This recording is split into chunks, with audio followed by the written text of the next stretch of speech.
okay, to train our mind. And in order to train our mind, what we need to focus is the behavior of our mind. The behavior of our mind. That behavior of our mind, if we train, okay, if we train ourselves to look at that, to observe that, those reactions will become more apparent and more obvious. Otherwise, we wouldn't see the those reactions, and we get carried away. That is why I like to talk about mindfulness of emotion and emotional reaction. Can you hear me?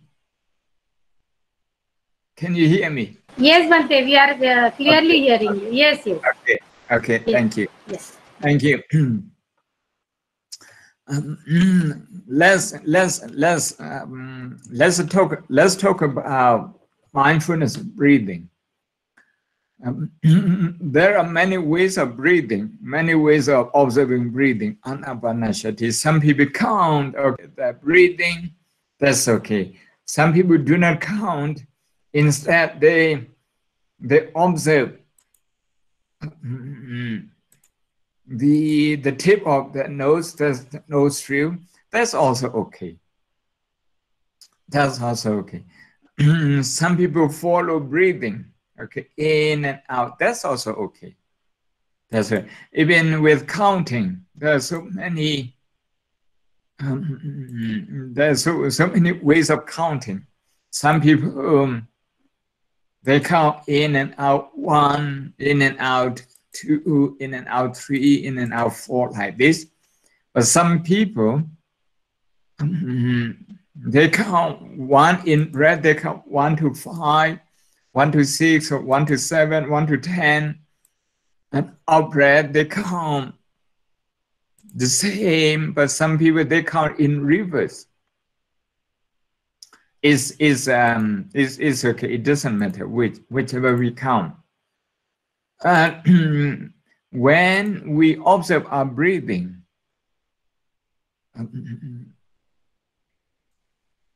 we encounter mind wandering.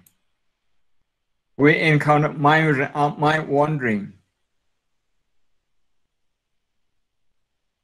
And when our mind wanders, how do we react? Some people, they blame themselves. They say they can't do it like that. Oh, I can't do it, that sort of thing. We call that being judgmental. We call that being judgmental. So, that being judgmental is an emotional reaction. Emotional reaction. Online meeting.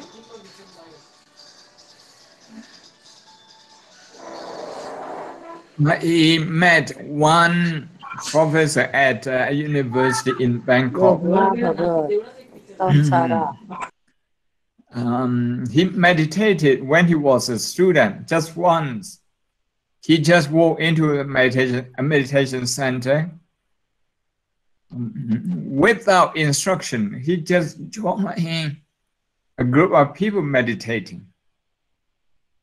So when he started focusing on his breathing, a lot of thoughts came up. And he couldn't distinguish between his thought and his emotion. He couldn't distinguish between his thought and his emotion. So, as a result, he became very frightened by his own thoughts. Because he started judging his thought. Oh, I can't do it, and this thought is not mine, or this thought is terrible. I shouldn't be like that. I shouldn't have this kind of thought. My meditation is not going on well, and I can't really do this. that sort of judgment that he had. So by the end of the hour, by the end of the 1 hour, he became very frightened and also exhausted, that he never meditated again. Maybe until 30 or 35 years later. One of his daughters studied at Oxford, and when she was very stressed out, when she had a lot of stress, she came to our vihara and she meditated with me. So when she went back home after her graduation, she told her father about that. And her father, wanted to talk about meditation with me and wanted me to explain his experience. I said, even, for some people, even after 5 years, 10 years, 15 years, the mind still wanders. But what is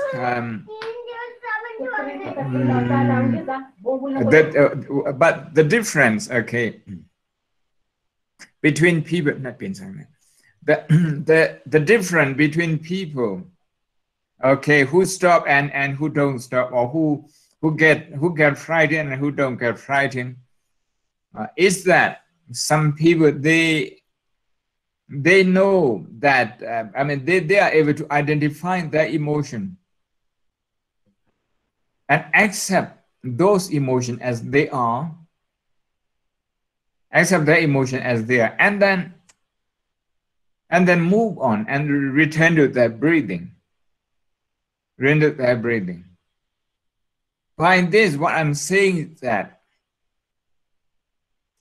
we can observe. The first place to observe our emotion is the way we react to pain. The second one is the way we react to wandering mind. The way we react to pain, we can find our emotion there. How do we react to pain? Through dislike, through fear. Fear that, something might happen with our body.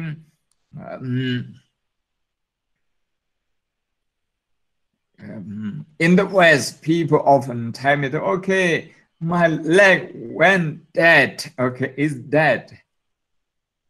Some people use that kind of language to show that, that shows they have a lot of fear. So when they look at pain, they have a lot of stress.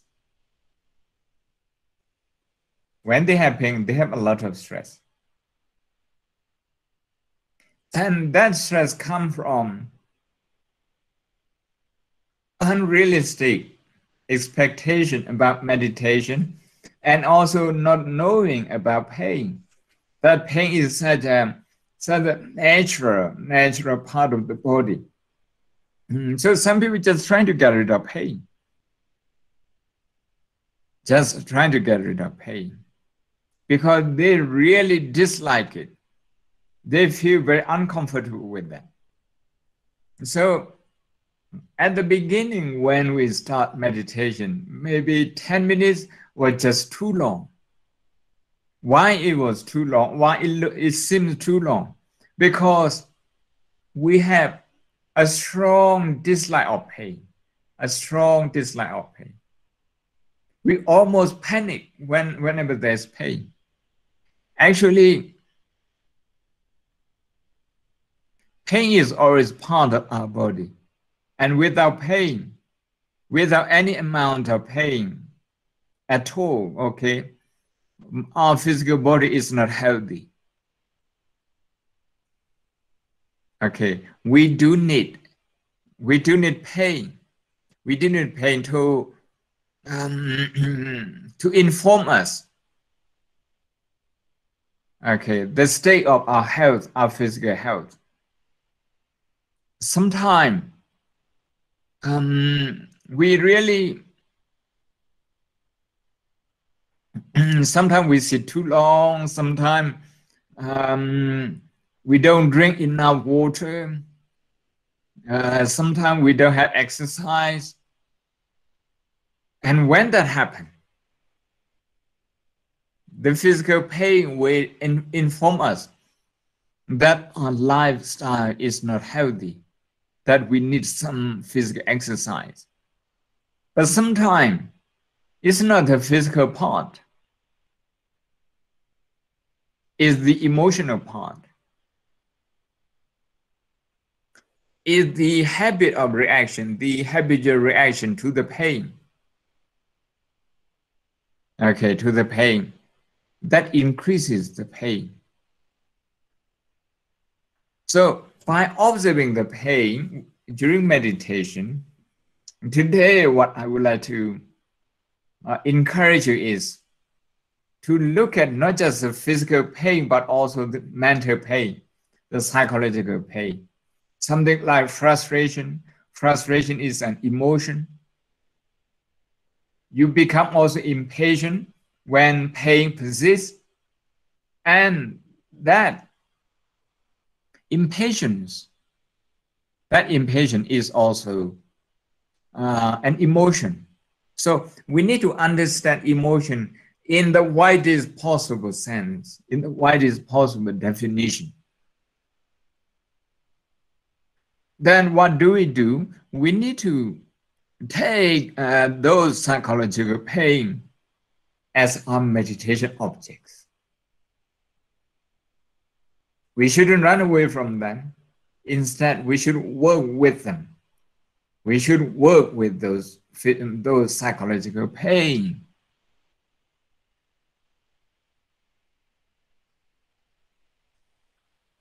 Then, to be aware that there is irritation, to be aware that there is impatience, to be aware that there is disappointment, and to be aware that the mind is actually wishing to withdraw from meditation, the mind is wishing to stop meditation. All those things, they are emotional reactions. They are emotional reactions. We need to observe them. Why? Because those reactions, they determine which part of our brain is active.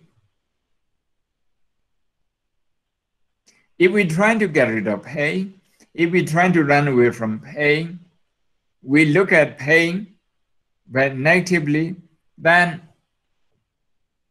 at that moment, we are in the fight and flight mode. And the amygdala part of our brain, okay, the old brain, is working at that time. As you all know, the amygdala part of the brain is the fear center. In Pali, we call it Chittaja Rupa,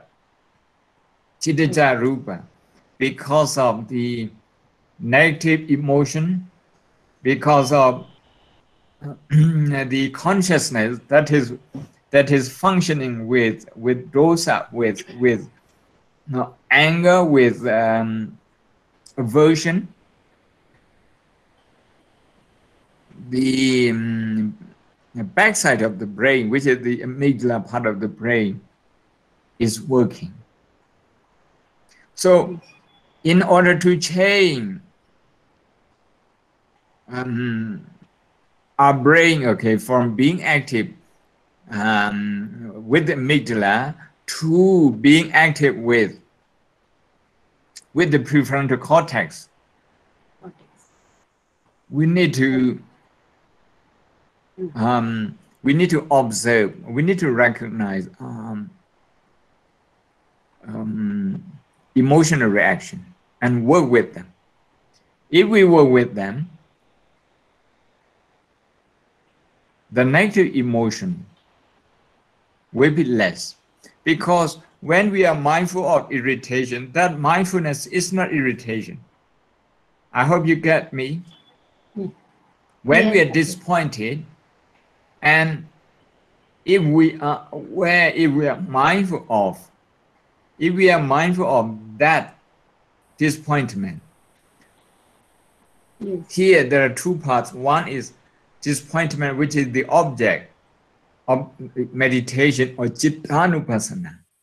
The other one is the awareness itself, which is sati. So the awareness of disappointment is not disappointment in itself. Instead, that awareness neutralizes the negative impact of disappointment. So this is how the Buddha encourages the use of awareness and understanding in overcoming negative emotions such as disappointment, irritation, aversion, fear, insecure feeling, and so on.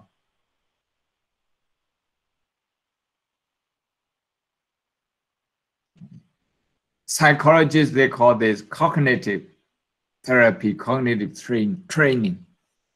We have this in the Buddhist tradition for 2,600 years.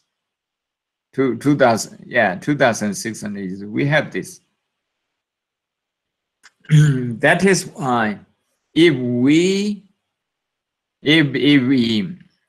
meditate, we must go to, or we must use awareness to observe the behavior of our mind and not suppress it. Sometimes, because we don't like and we want to suppress it, we like to behave as if irritation doesn't happen. We like to behave as if disappointment doesn't happen.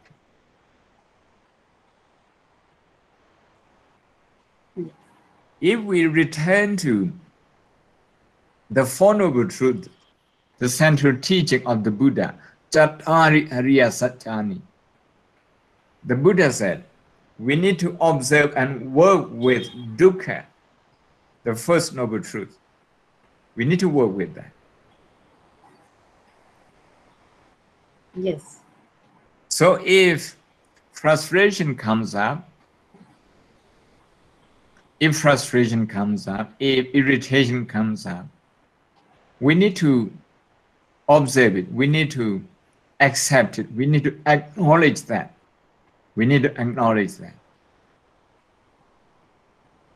The training in mindfulness of breathing is to stabilize the mind so that the mind is stable and calm enough to observe its own behavior, such as frustration, such as fear, insecurity,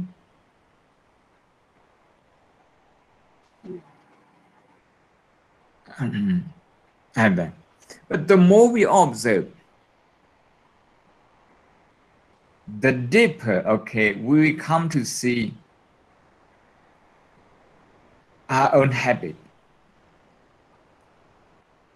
But the more we see it, the weaker that habit will become. Because negative habit cannot coexist with awareness or with understanding. So the more we become aware of our own negative habit, the more we understand how it works, then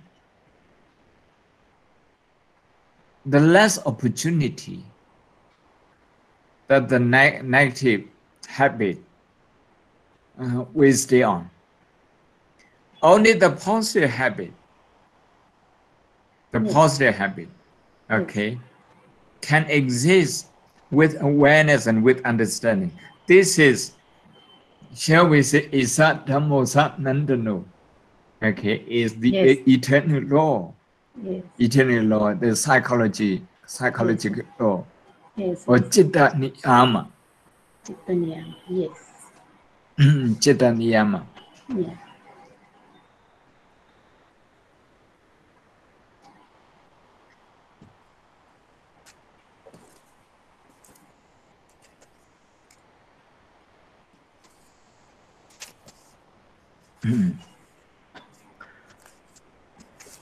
I like to read one or two paragraphs from this book. Oh, Siddhartha's brain. Oh. Siddhartha's Yes. brain. The science of meditation, mindfulness, and enlightenment. This book is written by James Kingsland. James Kingsland. He was a science and medical journalist with 25 years experience working for publications such as New Scientist, Nature, and The Guardian. Yeah. Okay, and he has his own blog. It's called Plastic Brain. Okay. Plastic brain. Okay. And usually he writes about neuroscience and Buddhist psychology. I like to write about his report. His report about college students, okay, in America. Okay. Those college students, they are the subject of research. They are asked to stay in one place for 15 minutes, only 15 minutes, without doing anything, without reading, without writing, without their mobile phone, Okay. but just to be with their thought. You know, when you are with your thought, you are not just with your thought, but also your emotion. Mhm. Also your emotion. So people can't really be with their emotion for long. They have to have some distraction, some diversion, because being with their emotion most of the time, okay, they find it very painful. They have a certain idea of themselves, but then their emotion deep down come up and challenge that perception of themselves. If we think we are very concentrated, we meditate for 15 minutes, we see our mind running around all over the places. So that wandering mind challenges our perception that we are focused people, we are concentrated people, we are hardworking people. So I'm just going to read one or two paragraphs. They're long paragraphs, okay, from this. Yes. From page 118. This is a research, okay, mindfulness and psychology research at Harvard University and the University of Virginia in 2014. I quote, college students were instructed to sit by themselves for up to 15 minutes in a sparsely furnished, unadorned room and entertain themselves with their thoughts. They were allowed to think about whatever they like. The only rules being that they should remain in their seats and stay awake. Okay? You have to stay awake and you have to be in your seat, that's all. And it's not 1 hour, it's only a quarter of 1 hour. Before they entered the room, they were obliged to surrender any means of distraction they had about their person, such as mobile phones, books, writing materials. Afterwards, they were asked to rate the experience on various scales. Unsurprisingly, a majority reported that they found it very difficult to concentrate and their minds had wandered with around half saying that they didn't enjoy the experience. Because those college students, those university students, they never saw themselves as having wandering mind. No. Yes. What they actually found out in the 15 minutes workshop was contradictory to the notion about them they have about themselves. Yes. I'd like to continue. A subsequent experiment, however, revealed that many found being left alone in an empty room with nothing to occupy their minds so unpleasant. Yes. This is, after all, what makes solitary confinement such a harsh punishment in prisons. Yes. Yes. That they would rather give themselves electric shocks. In the first part of this experiment, the volunteers were asked to rate the unpleasantness of a shock delivered via electrodes attached to their ankle and say whether they would pay a small amount of money to avoid having to experience it again. So this is to compare how unpleasant is it? How unpleasant to be with your own thoughts and emotion on the one hand, okay, and to have the electrode, that's the electric shock, to compare these two unpleasant experiences. Which one you will choose? Okay. Your own emotion or the electric shock. Electric shock is very unpleasant, is very painful.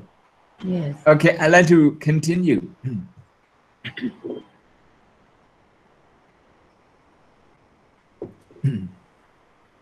In the second part, during which they were left alone with their thoughts for 15 minutes, they were presented with the opportunity to zap themselves once again. That's to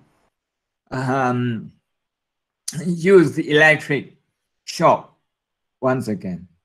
Amazingly, among those who had said they would pay to avoid a repeat experience, okay, earlier they said they wouldn't repeat the electric shock again. Among those, with 67% of the men and 25% of the women opted to shock themselves at least once, because being with their own emotion, being with their own thought was a lot more frightening than the electric shock. Yes. One of the women gave herself 9 electric shocks. One of the men subjected himself to no fewer than 190 shocks. 190. Oh shocks. God. Though he was considered exceptional and a statistic outlier, and his results were excluded from the final analysis.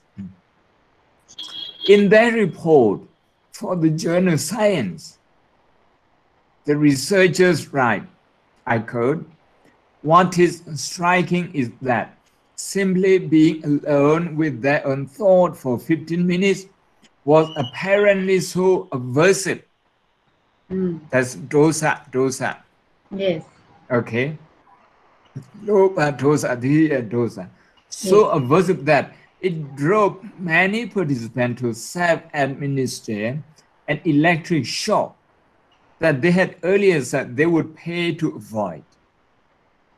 This goes a long way towards explaining why many people initially find it so hard to meditate, because to sit quietly with your eyes closed is to invite the mind to wander here, there, and everywhere.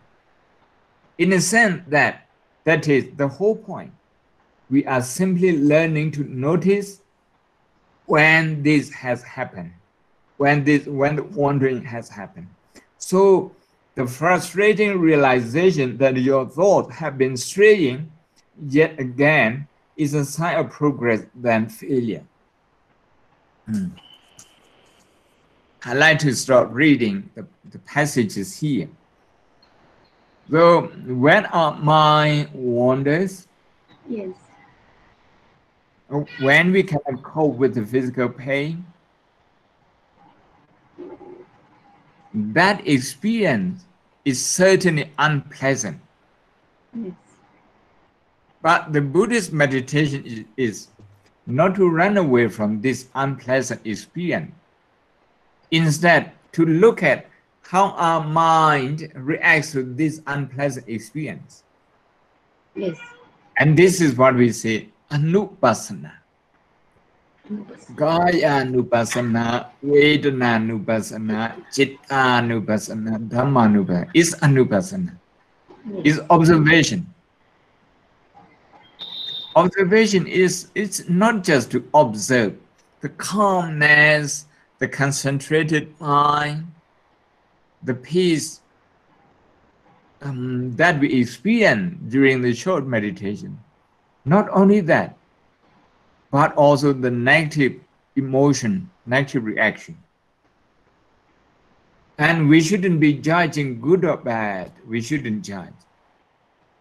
Yeah. We just accept them non-judgmentally.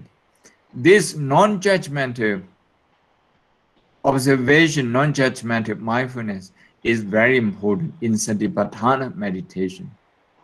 Yeah. When non-judgmental awareness increases, the force of our negative reaction decreases. And that's how we learn to sit longer in meditation. Because we are learning how to accept those negative reactions. And when we accept and try to understand them, those negative emotions, they become weaker and weaker. The more we understand them, the more those negative reactions are getting weaker.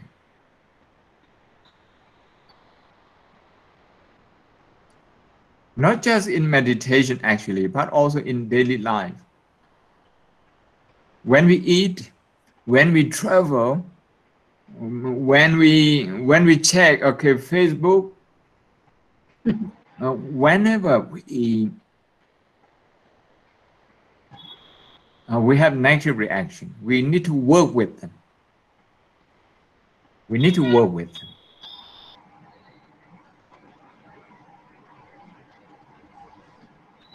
To work with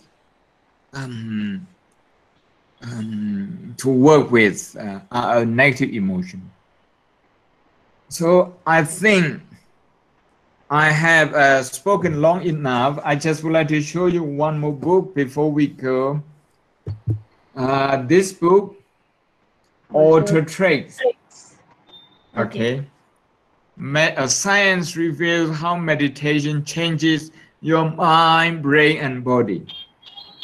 Yes. This book is by Daniel Goleman and Richard Davidson, Professor Richard Davidson from Wisconsin University. They say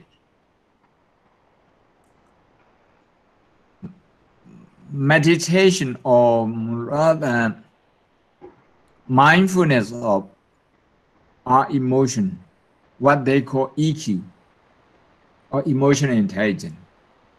This can help us to change our brain, and also to change our trait, that is to change our habit. To change our habit. From being negative to positive. From being an easily irritable person to a very patient person.